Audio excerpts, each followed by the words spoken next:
अस्सलाम वालेकुम। yasinanalysis.com जो कि YouTube channel NI on market का एक हिस्सा है और आपसे तफसीली मुलाकात इस पर होती है। आज 17 नवंबर हो चुकी है डेट, और डे है आज वेडनेसडे, बुध का दिन है, और बहुत सारी बातें आप लोगों के साथ शेयर की जाती हैं। और आज जो इम्पॉर्टेंट,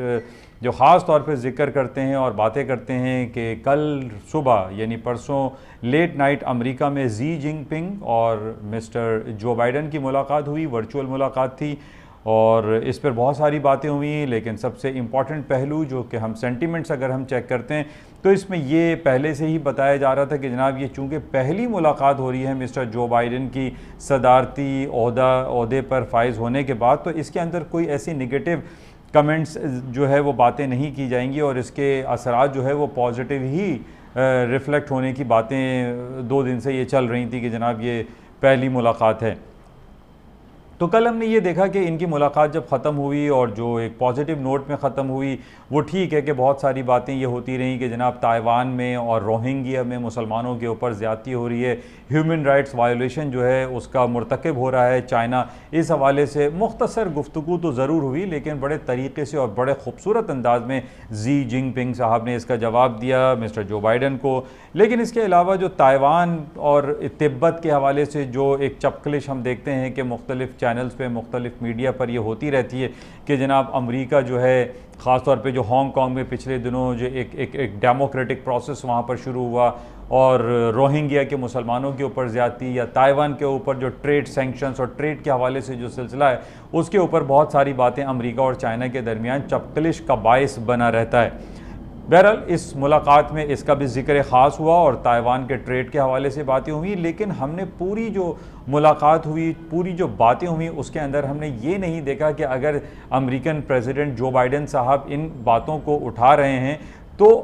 चाइना ने इसके अगेंस्ट में कोई बात ये की हो कि मियाँ जो बाइडन साहब आपके मुल्क में भी तो ह्यूमन राइट्स वायलेशन होती है, ब्लैक्स, गोरे और काले का बहुत ज़्यादा अमेरिका के अंदर मसला है। पिछले साल हमें याद है कि ब्लैक लाइव्स मैटर के तौर पर एक बहुत बड़ी एक कैंपेन शुरू हुई कि जो कि पूरी दुनिया में फैली, और एक ब्लैक नज़ात सिया नज़ात शख्स को एक गोरे पुलिस वाले ने हलाक कर दिया था, मार दिया था। इस हवाले से जी जिनपिंग साहब ने कोई तस्करा नहीं किया कि हम यहाँ आपके टिट फॉर टैट, कि आप ऐसी बातें कर रहे हैं तो मैं ऐसी। तो पूरा ओवरऑल जब हम इस सिनेरियो को चेक करते हैं कि जनाब ये जो बाइडन और जी जिनपिंग की जो मुलाकात हुई, इसके अंदर कोई निगेटिविटी का पहलू हमें दिखाई नहीं दिया। अच्छा, इन तमाम सेंटिमेंट्स को, इन पहलुओं को अगर आप चेक करते हैं तो इससे जाहिर है कि मार्केट पे एक मुस्बत असरात पे पड़ते हैं और मार्केटें ऊपर ही सतहों पर जाती हैं। और 2 दिन कबल भी मैंने आपसे यही जिक्र कर दिया था कि जनाब ये जो बाइडन और इनकी मुलाकात हो रही है, ये बड़े खुशगवार माहौल में होगी, और चूँकि ये पहली मुलाकात है इसके अंदर कोई ऐसी बातें नहीं की जाएंगी जिससे कुछ जो कशीदगी है, जो पेचीदगी है, जो एक चपकलिश है, उसके अंदर इजाफा हो। ऐसी कहीं कोई बात नज़र नहीं आई, और इसका पॉजिटिव रिएक्शन कल हमने देखा कि अमेरिका की स्टॉक मार्केटों में S&P, डाउ जोन्स और नेस्डैक ने अपनी तारीखी बुलंदियां रकम की, या मार्केट अपने प्रीवियस हाई की तरफ चली गई। मतलब कहने का ये है कि मार्केट डाउन साइड पे नहीं गई। इनकी मुलाकात को मार्केट ने बहुत ज़्यादा पॉजिटिव लिया, और ओवरऑल सिनेरियो हमने ये देखा कि बाज़ारें ऊपर की तरफ रहीं, और कल रात की क्लोजिंग और इस वक्त भी हम ये देख रहे हैं कि बाज़ारों में पॉजिटिव सेंटिमेंट्स पाया जाता है। अच्छा, अब अगर हम बातें करते हैं कि जनाब ये जो बहुत ज़्यादा बातें हो रही हैं इफ़रात ज़र की या इन्फ्लेशन रेट की, तो ये तो पूरी दुनिया में हम ये देख रहे हैं कि न सिर्फ पाकिस्तान में, और ये क्रूड ऑयल के बढ़ने की वजह से जो पूरी दुनिया में एक तेज़ी की लहर आई है, और हर चीज़ जो कमोडिटी है, आम आदमी के खुर्दनोश की अशिया हैं, वो तमाम महंगी होती चली जा रही हैं और एक आम आदमी की दस्तरस से दूर होती चली जा रही हैं। अच्छा, इसी बेसिस पे आज भी और कल भी बहुत सारी रिपोर्ट्स हमारे सामने आ रही हैं। कल अमेरिका की हमारे पास रिपोर्ट थी कि रिटेल सेल्स की जो परसेंटेज थी 0.8 से 1% आने की उम्मीदें थी, और वो आ गया 1.7%। अच्छा, अब ये रिटेल सेल्स बढ़ रहा है तो इसका मतलब है कि लोगों के पास पैसा है, इन्फ्लेशन रेट ज़्यादा है, लोगों के पास परचेजिंग पावर अवेलेबल है, जिसकी वजह से कीमतें बढ़ती चली जा रही हैं, और जिसकी वजह से हमारे पास जो इफ़रात ज़र के नंबर हैं, या कंज्यूमर प्राइस इंडेक्स है, या प्रोड्यूसर प्राइस इंडेक्स की जो हमारे पास नंबर्स आते हैं, जो फिगर्स आते हैं, वो बढ़ते चले जा रहे हैं। इन बेसिस पे ये बहुत ज़्यादा गुमान होता चला जाता है कि जब भी इन्फ्लेशन रेट बढ़ता है, जब इफरात ज़र में ज़्यादती होती है, तो इसको कंट्रोल करने के लिए अमेरिका हो या यूरोपियन यूनियन हो या बरतानिया हो या जापान हो या स्विट्ज़रलैंड हो, वो अपने शरह सूद को, अपने बैंकिंग इंटरेस्ट रेट को बढ़ाने की बातें करते हैं। लेकिन पिछले 4-5 सालों से हम यही देख रहे हैं कि जनाब ये सिर्फ बातें, वादे, तज्जिए, तबसरे हो रहे हैं कि जनाब अमेरिका शरह सूद बढ़ा देगा, बरतानिया शरह सूद बढ़ा देगा, यूरोपियन यूनियन शरह सूद में इजाफा कर देगा। लेकिन ऐसा प्रैक्टिकली हमें दिखाई नहीं दे रहा कि कहीं से कोई शरह सूद नहीं बढ़ाया जा रहा है। अच्छा, इन बेसिस पे आज भी आप देख लीजिए कि स्टॉक मार्केट पॉजिटिव की तरफ है। अगर शरह सूद बढ़ाने की बातें होती, जो सीपीआई और पीपीआई की रिपोर्टें हमारे पास अनएक्सपेक्टेडली प्लस में आ रही हैं, रिटेल सेल्स प्लस में आ रहा है, तो इन बेसिस पे हम ये कह सकते हैं कि जनाब इंटरेस्ट रेट जल्द अज जल्द बढ़ाया जाएगा और अमेरिका की स्टॉक मार्केट डाउन साइड पर आ जाएंगी। लेकिन ऐसी कोई सूरत हाल दिखाई नहीं दे रही।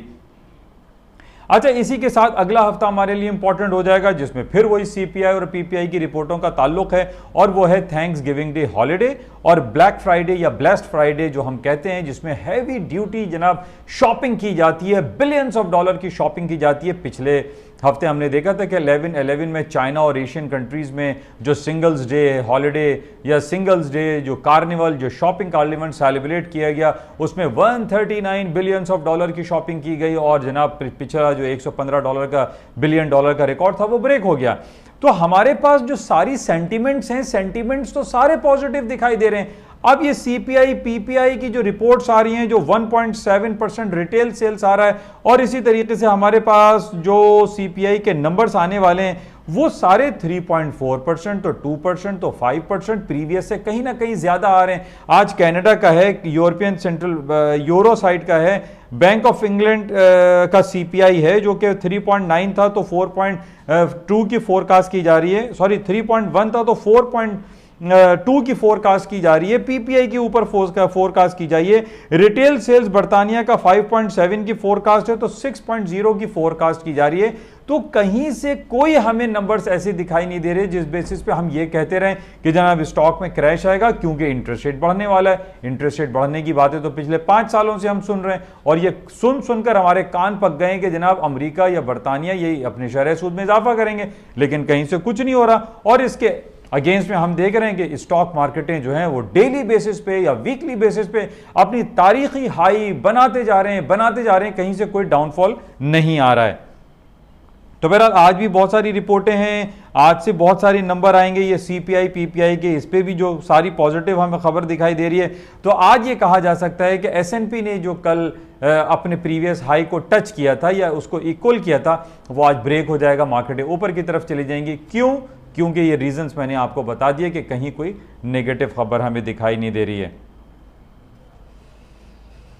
अच्छा, पाकिस्तान स्टॉक की बातें आपसे की और थोड़ा सा आज एक इंपॉर्टेंट खबर ये लगी हुई है कि स्टेट बैंक ऑफ पाकिस्तान ने अपनी मॉनेटरी पॉलिसी जो कि अनाउंस थी कि 26 नवंबर 26 नवंबर को करेंगे, वो अब अर्ली कर रहे हैं बिकॉज ऑफ दीज, ये जो प्रॉब्लम क्रिएट हुए में पाकिस्तान इकॉनमी में, पाकिस्तान की स्टॉक मार्केट ऊपर की तरफ नहीं जा पा रही हैं। पाकिस्तान में डॉलर रूपी पैरिटी जो है खतरनाक हद तक बढ़ता चला जा रहा है, 175, 176 और बाज़ जगहों पर सुनने में आ रहा है कि 180 रुपये में भी डॉलर फरोख्त हो रहा है। तो इस बेसिस पे मॉनेटरी पॉलिसी अब होगी 19 नवंबर को, यानी जुमे वाले दिन ये स्टेट बैंक ऑफ पाकिस्तान की मीटिंग होगी, उस पर देखते हैं क्या होता है। बहरहाल ये सारे पॉइंट आपके साथ डिस्कस किए गए। एक खुशगवार बात हम सिर्फ यही कह सकते हैं कि सिख यात्री जो हमारे पड़ोसी मुल्क हिंदुस्तान से आते हैं, यहाँ पे गुरु नानक की 552वीं जो बर्थ एनिवर्सरी है उसको सेलिब्रेट करेंगे, जिसकी वजह से इंडिया ने जो पाबंदी लगा रखी थी वो अब हटा दी गई है और सिख यात्रियों का पाकिस्तान नारोवाल डिस्ट्रिक्ट करतारपुर में आमद शुरू हो चुकी है। ये कुछ बातें आपके साथ शेयर की गई, होपफुली इनसे कुछ ना कुछ आपको फ़ायदा होता होगा और आप इससे कुछ ना कुछ फैसिलिटी अवेल करते होंगे। अच्छा, इसके साथ गोल्ड एंड सिल्वर की जो बातें हम कल हमने देखा कि गोल्ड की कीमतें थोड़ी सी डाउन साइड पर आई। आज भी सुबह 1851 का लो किया और मार्केट इसका 1858, 60 पे अभी इस वक्त चल रही है। सिल्वर की मार्केट कल बहुत डॉजिंग चलती रही, कल 24.82 का इसने लो किया और आज हम देख रहे हैं कि 25.10 पे मार्केट दोबारा 30 पॉइंट्स प्लस हो गई है। तो ओवरऑल जो सिनेरियो मैंने आपसे पहले भी कहा था कि गोल्ड की और सिल्वर की जो मार्केट हैं या प्रेशियस मेटल हैं, चाहे उसमें हाई ग्रेड कॉपर हो या ये तमाम आइटम जो है वो हायर नोट्स पर हैं, पॉजिटिव हैं, इनके अंदर जो ट्रेंड है वो अप साइड पर है। चाहे वो स्टॉक मार्केट हो या ये प्रेशियस मेटल्स हों, ये सारे के सारे ऊपरी सतह पर हैं। गोल्ड में मैंने आपसे जिक्र किया हुआ है कि 1840 के नीचे अगर इसकी क्लोजिंग आती है या टेक्निकल ग्राउंड पे 1840 के नीचे मार्केट आती है तो आप अपने लॉसेस काटें या आप शॉर्ट सेलिंग में आइए, लेकिन 1840 को एक जहन बनाइए कि it's a very important supporting level है। तो बाकी मैं आपसे पहले भी जिक्र कर चुका हूं कि जब तक अमेरिका या पूरी दुनिया की जो सेंट्रल बैंक्स हैं वो अपने शरई सूद को बढ़ाना शुरू नहीं करेंगे, उस वक्त तक गोल्ड की कीमतें नीचे नहीं आएंगी। गोल्ड की कीमतें ऊपर की तरफ हैं, ट्रेंड अप साइड पर है। इसी तरीके से आप कॉपर को ले लीजिए या दूसरी साइड एनर्जी सेक्टर में क्रूड ऑयल है, ब्रेंट ऑयल है, हीटिंग ऑयल है, इन तमाम आइटमों में तेज़ी दिखाई देती है। उसकी वजह मैंने जैसे पहले भी आपसे कही थी, सर्दियों का मौसम शुरू होने वाला है, एनर्जी की नीड जो है वो बढ़ जाती है, चाहे वो क्रूड ऑयल हो, हीटिंग ऑयल हो या गैसोलीन हो या गैसेज हों, ये तमाम इसकी डिमांड्स में इजाफा होता है, जिसकी वजह से ये कहा जा सकता है कि जनाब ये एनर्जी सेक्टर की प्राइसेस अपवर्ड साइड पर मज़ीद जा सकती हैं। तो इसमें आप बाय करके चांस लीजिए, सेलिंग मत कीजिए। तो ये मुख्तसर एक बात आपके साथ है। तो बहरहाल ये कुछ बातें आपके साथ शेयर की गई हैं, होपफुली कुछ ना कुछ आपको इससे रिजल्ट्स पॉजिटिव मिलते होंगे। इजाज़त दीजिए, खुदा हाफिज़। जी, एक पॉइंट और इम्पॉर्टेंट था कि आज करेंसी मार्केट में हम जापानीज़ यन को देख रहे हैं जो कि 5 साल की कमज़ोर तरीन सतह पर पहुंच चुका है। तकरीबन 115 पर इस वक्त जापानीज़ यन ट्रेड हो रहा है। अच्छा, इसी के साथ आज हमने जब अर्ली मॉर्निंग देखा कि जापानीज़ यन वीकर साइड पे तो जा रहा है, लेकिन हमने देखा कि एक्सपोर्ट्स के नंबर उसके कम हुए हैं, काफ़ी उसके एक्सपोर्ट्स नंबर डिक्लाइन हुआ है। अच्छा, हमें ये मालूम है कि ये जब जापानीज़ यन हो या पाकिस्तानी करेंसी हो, जब ये वीकर साइड पे जाती हैं तो वीकर साइड पे जाने से एक्सपोर्टर को बहुत ज़्यादा फ़ायदा होता है। ज़ाहिर है वो एक्सपोर्ट जो है करेगा, जैसे पाकिस्तानी अगर कोई एक्सपोर्ट करता है $1000 का, उसको रिटर्न में 1,75,000 मिलते हैं। अगर हमारा ये 200 रुपये का पाकिस्तान में डॉलर हो जाता है तो एक्सपोर्टर को 2 लाख रुपए मिलेंगे। तो इन बेसिस पे आज हम ये एक एनालिसिस देख रहे हैं कि जापानीज़ यन चूंकि वीकर साइड पे जा रहा है तो एक्सपोर्टर को फैसिलिटेट करने के लिए या एक्सपोर्टर को इनकरेज करने के लिए एक्सपोर्ट के नंबर डिक्लाइन जब हुए तो वीकर साइड पे आपका जापानीज़ यन गया। तो इट मींस के हो सकता है कि अंदर खाने में बैंक ऑफ जापान इसमें इंटरवीन कर रहा हो, इंटरवेंशन कर रहा हो कि जनाब जापानीज़ यन को वीकर साइड पे लेके जाया जाए ताकि लोग एक्सपोर्ट ज़्यादा से ज़्यादा करें, उनको बेनिफिट गेन हो सके। तो यही चीज़ें जो है, जैसे पाकिस्तान में भी हम यही चाहते हैं कि हमारे एक्सपोर्ट नंबर्स जो हैं वो बढ़ें, पाकिस्तानी हुकूमत कहीं ना कहीं फैसिलिटेट करे अपनी करेंसी को, या तो वो वीकर साइड पे अगर करती है या कर रही है, not from the market forces I suppose, तो हमें भी चाहिए कि हम अपने एक्सपोर्ट नंबर्स को इजाफा करें। तो बहरहाल ये एक बड़ी अच्छी हमें इंडिकेशंस दिखाई दे रही है कि जापान अपने एक्सपोर्ट को बेहतर करने के लिए वो अपनी करेंसी को वीकर साइड पे लेकर गया है और 115 पे इस वक्त हम देख रहे हैं कि जापानीज़ यन है, जो कि बैक इन 2017 में हमने देखा था तकरीबन 5 से 6 साल की वीकेस्ट सतह पर आज जापानीज़ यन चल रहा है। तो बहरहाल